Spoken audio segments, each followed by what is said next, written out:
Recently we visited কেবাব spot in Mirpur. কোথায় আপনারা বাজেটের মধ্যে নেহারি আর কাবাব আইটেম পেয়ে যাবেন তা নিয়ে থাকছে আজকের ব্লগ। সো আমরা চলে গিয়েছিলাম লাহোরি কাবাবে। ওদের কিচেনটা কিন্তু একদম ওপেন কিচেন, আপনারা দেখলেই বুঝতে পারবেন ওরা কতটা হাইজিন মেনটেন করে। রেস্টুরেন্টে ঢুকে আমরা অনেক ভিড় দেখতে পেলাম, কিছুক্ষণ ওয়েট করার পর আমরা একটা সিট পাই।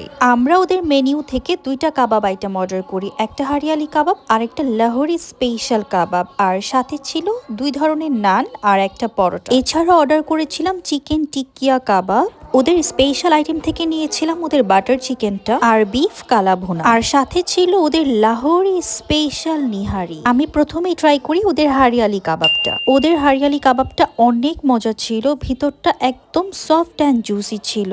ওরা প্রত্যেকটা কাবাবের সাথে একটা সস আর ওদের হাউস স্পেশাল সালাদ সার্ভ করে। আমি এরপর ট্রাই করি ওদের Lahori special কেবাব। Trust me, this is the best কেবাব in Mirpur. I must say this is very soft and tender.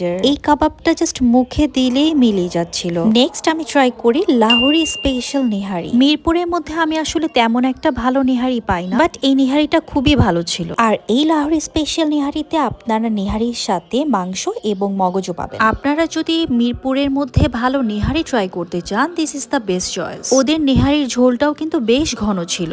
নান দিয়ে নিহারির ঝোলটা খেতে আমার বেশ ভালো লেগেছে। And this is the best part of nihari. Next আমি ট্রাই করি ওদের চিকেন টিকিয়া কাবাব। এটা একটু স্পাইসি ছিল আর এই চিকেনটা অনেক মজা ছিল। স্পেশালি এই চিকেনটা নান দিয়ে খেতে আমার কাছে খুব ভালো লাগছে। ওদের রেস্টুরেন্টে কিন্তু আপনারা কালা ভুনাও পেয়ে যাবেন। ওদের কালা ভুনাটা আমার কাছে বেশ অ্যাপিটাইজিং লেগেছে। নান দিয়ে এটা খেতে বেশ ভালো ছিল।